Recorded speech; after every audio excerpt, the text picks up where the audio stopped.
Hi, so we are going to have an example on ratio analysis. This is what we are going to do. This question from here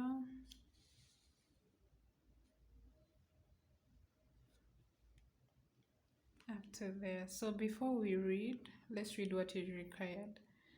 That's saying calculate fave ratios for both years, which could assist the audit senior in planning the audit of KCC. So they have just told you to calculate fave ratios. They didn't specify which one, so you must be knowing. Then part B is using the information provided, identify and describe 5 risks and explain the auditor's response to each risk in planning the audit of King's Construction Company. So let's go ahead and read the question and see what it says. So you are the audit senior of Real and Company, and you are planning the audit of King's Construction Company, which is KCC, for the year ended 30th June 2021. KCC specializes in building houses and provides a 5-year building warranty to its customers.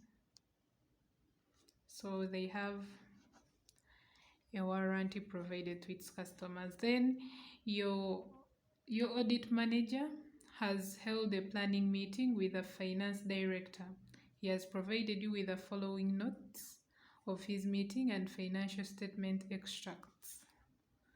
So KCC has a difficult, so whenever we are looking for the possible risks, we get them from negative statements. Does not have where there is any negative statement. So KCC has a difficult year. House prices have fallen, so we mark that. Anything negative.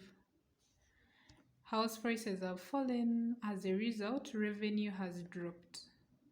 So we also highlight this. Then in order to address this, management has offered significantly extended credit terms. So they have extended the credit terms to their customers. So that we also highlight it. However, demand has fallen. You also highlight that, such that there are still some completed houses in inventory where the selling price may be below cost.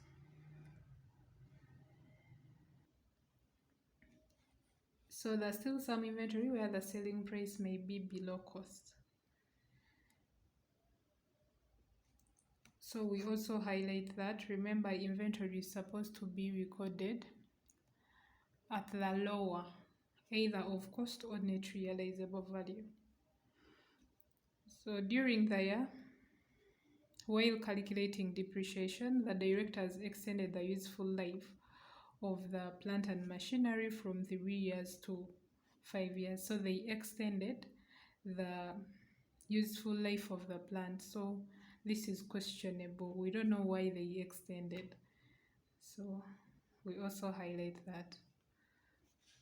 Then this reduced the annual depreciation charge. Then we continue. The directors need to meet a target profit before interest and tax of 150M in order to be paid annual bonus.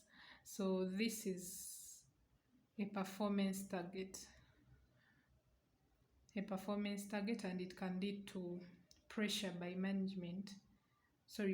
management, whereby they will end up even recording what didn't take place so that they can meet the target.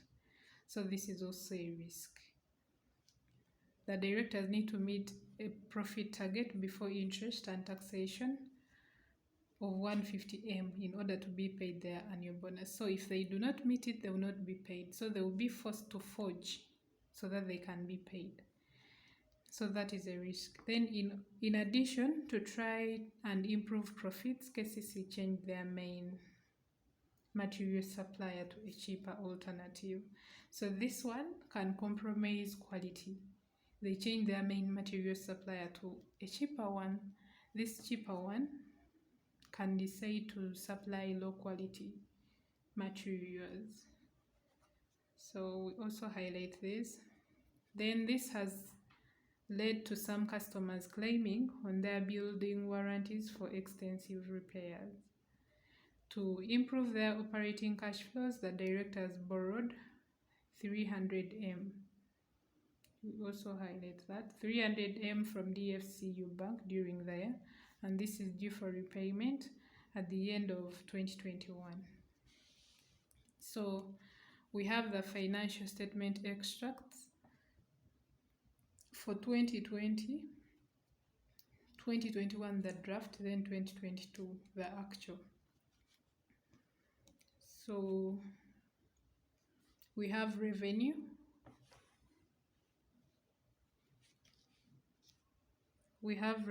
here. Revenue is increasing. 2020 it was 15, here it's increasing to that. Cost of sales is reducing. That's weird. Cost of sales is reducing. Then the gross profit is reducing. Then the operating expenses are reducing. Profit before interest and tax is also reducing. Inventory is increasing. Receivables are increasing. Cash is reducing. Trade payables are increasing. Then loan has increased. So they're telling us required, using the information above, calculate ratios for both years, which could assist the audit senior in planning for the audit of KCC. So we saw very many ratios, so you choose on which one to. So we have gross profit margin, net profit margin, return on capital employed. We have inventory turnover period, receivable collection period, payables payment period. We have current ratio, quick ratio, debt ratio, gearing, and interest cover. So you choose 5. So here we shall start with gross profit margin. And we said gross profit margin, should I use a different sheet?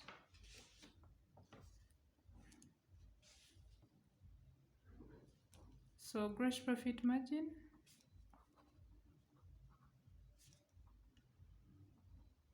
we say the formula is gross profit. So, we are supposed to have for 2 years. So 2020, then we shall have for 2021, like that. Let's put this. So we start with gross profit margin.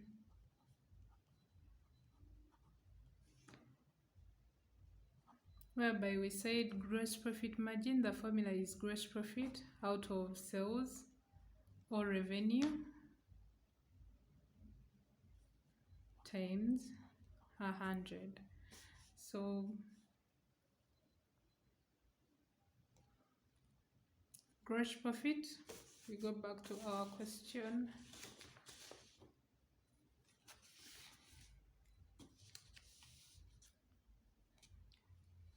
Gross profit here for 2021, it is 5,500. So 5,500 For 2020, it is 7,000. So here it is 7,000. Out of revenue, for 2021, it is 12,500. This. So out of 12,500. Then for 2020, it is 15,000. So out of 15,000. So we calculate.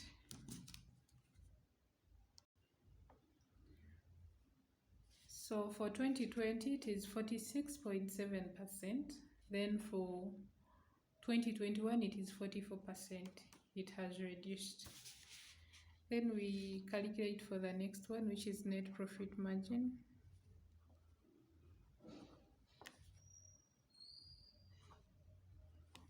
I think I should not raise the formulas again. The formula for net profit margin is here. Profit before interest and tax out of revenue, then times 100. So profit before interest and tax for 2021, it is 500. So we come here, 100, 500. Then for 2020, it is 1,900. Then out of the sales, it's here, the same as the one we used here, 15. Then here,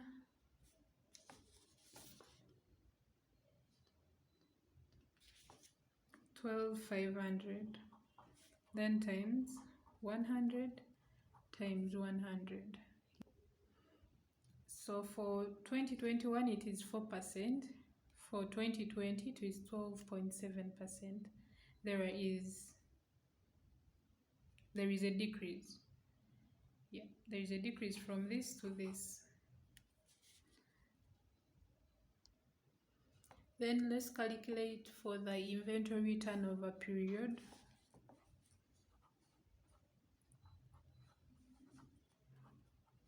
Inventory turnover period. And the formula is inventory out of cost of sales times 365. So I won't write it here again. Yeah, let's just go to the question. So this is the inventory that we are going to use. Then the cost of sales is here.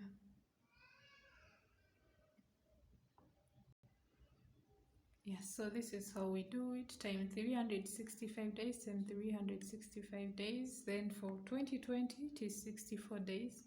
Then for 2021, it is 99 days. So the inventory turnover period increased from 64 to 99. So the difference will be investigated.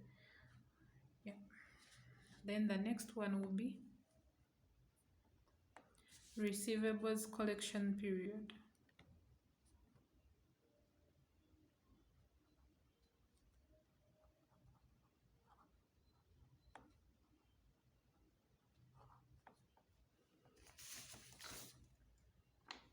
So the formula is here, trade receivables out of credit sales times 365 days.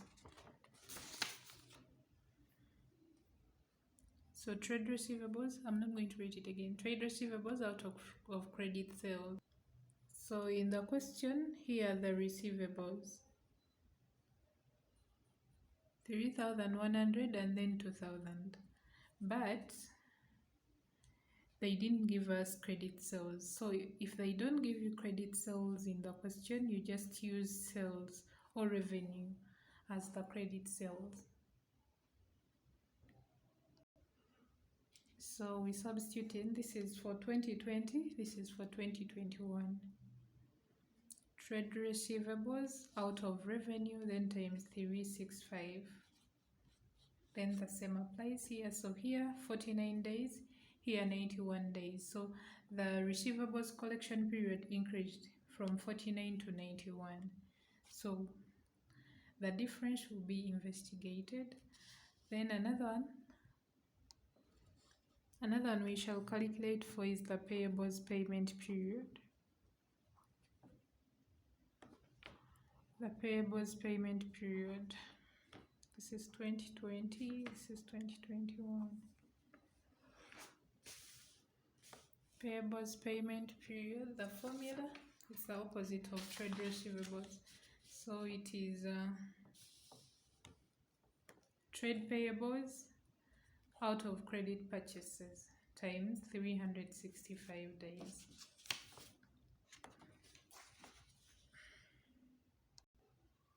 So we have the trade payables here, 1,600 and 1,200. So 1,200, 1,600. Divide by credit purchases. So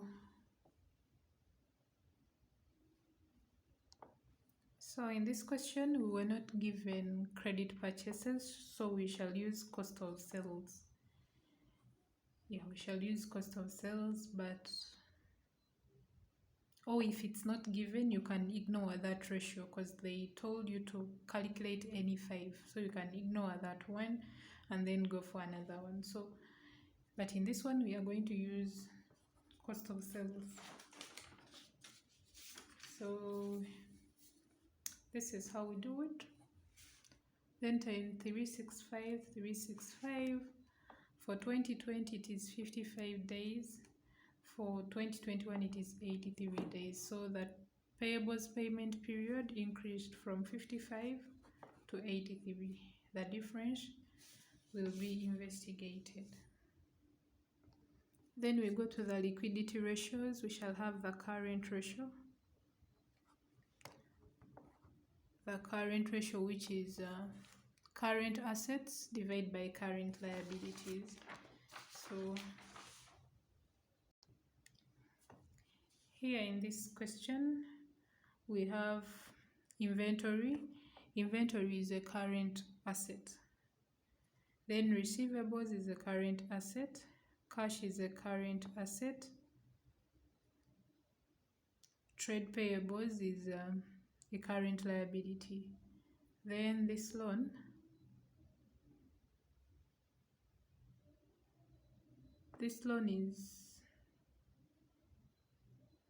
is a long-term liability. Yeah, the loan is a long-term liability. So for current assets, we are going to add this plus this plus this. Then out of current liabilities, which is this. Then for this year, we shall add this plus this plus this out of this. So this is how it's going to be. This is 2020, this is 2021. Yeah, then when you put this in a calculator for the current ratio and the quick asset ratio, this is going to be 4.4. So this is 4.4 and this is 2.2. So here the ratio will be 1 to 4.4. Then here it will be 1 to 2.2. Then we go to the quick asset ratio or quick ratio. So for the quick ratio, the formula is the same as this one, current assets out of liabilities, but here we subtract inventory. So we shall write the same thing, 5,300 out of 1,200, then even here 5,800 out of 2,800. Then we come here and look for inventory. So inventory for 2020 is 1,400. So we say here minus 1,400. Then for 2021 it is 1,900. So minus 1,900. Like that. Then we put it in the calculator. So for 2020 it is 3.3, which is the same as 1 to 3.3. Then for 2021 it is 1 to 1.5. And that is the ratio. So these are the ratios that we've calculated. They asked for 5, though we've calculated for 7. So you can choose. Yeah. So now we go to part 2. So part A was like, you calculate 5 ratios for both years, which would assist the audit senior in planning the audit. So we've calculated the ratios. This is done. Then part B is using the information provided, identify and describe 5 risks, and then explain the auditor's response to each risk in planning the audit of King's Construction Company. So it's time to identify the risks. So we are going to start with, so you rate the risk and then the response. So when you're in an exam, you do not draw a table like this one. You rate the risk and then the response. You first rate the risk, then you rate the response down, unless if it is specified.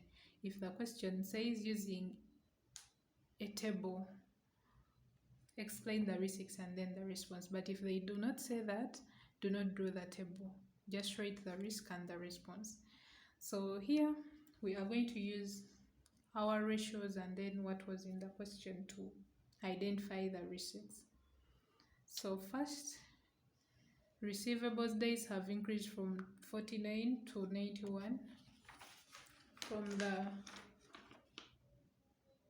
from the ratios that we calculated here. Receivables days increased. Like, receivables are those people that are supposed to pay the business. So they were taking long to pay back. They were taking 49 days in 2020. Then in 2021, it increased to 91 days. So there is a risk that these people are most likely not to pay. So let's see it. So receivables days have increased from 49 to 91 days, and management has significantly extended the credit terms given to customers. We saw that in the question. So this leads to an increased risk of recoverability of receivables, as they may be overvalued. Because if someone takes 90 days without paying, there are less chances that they will still pay you. So there is a risk of recoverability of receivables in that they may not pay.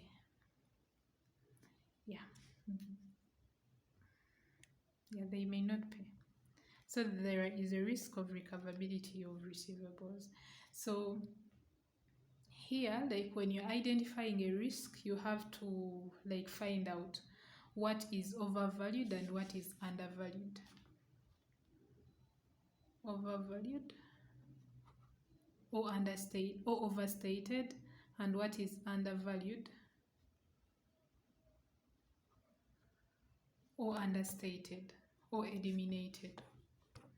So this leads to an increased risk of recoverability of receivables, as they may be overvalued, like receivables may be understated, and then bad debts may be overstated, and then bad debts may be understated. I don't know if you get that, because these receivables that are taking 91 days before paying, the higher chances that they will not pay. So receivables may be overvalued or overstated. That's the risk. Increased recoverability of receivables, as they may be overvalued. So what's the auditor's response in this situation?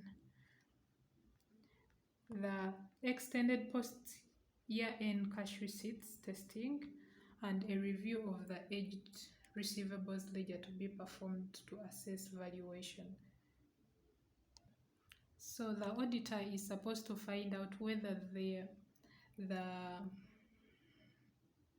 are those debtors or receivables that paid after the reporting period, to find out whether there was any cash received after the reporting period. Then he's also supposed to review the aged receivables ledger. Aged receivables ledger is like those ones that have taken so long without paying. So the auditor has to look at that list so that they can be put under bad debts. Yeah, so that's the auditor's response. Extended post-year end cash receipts, like the cash received after the reporting period. The auditor has to find out whether there was any cash received after or there was not. Then has to review the aged receivables ledger and then assess valuation. That's the risk. Then the second risk, because here if we consider the things that we had highlighted,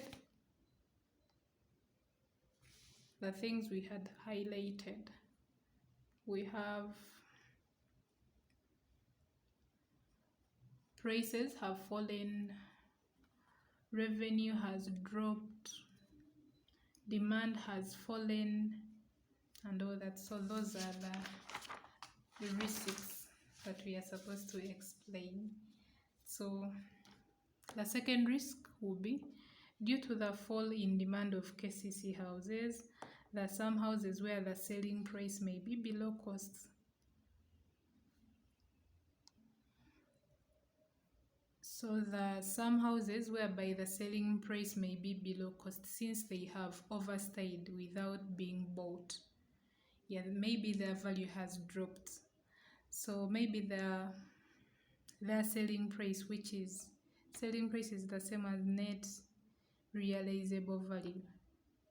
So their net realizable value is below cost. So IAS 2, you studied that in accounting theory. It requires that inventory should be stated at the lower of cost and net realizable value. So you have to compare the net realizable value, which is the selling price, and then the cost. You see which one is lower, and that is the one that is supposed to be recorded in the financial statements. So inventory should be stated at the lower of cost and net realizable value. But so here the risk is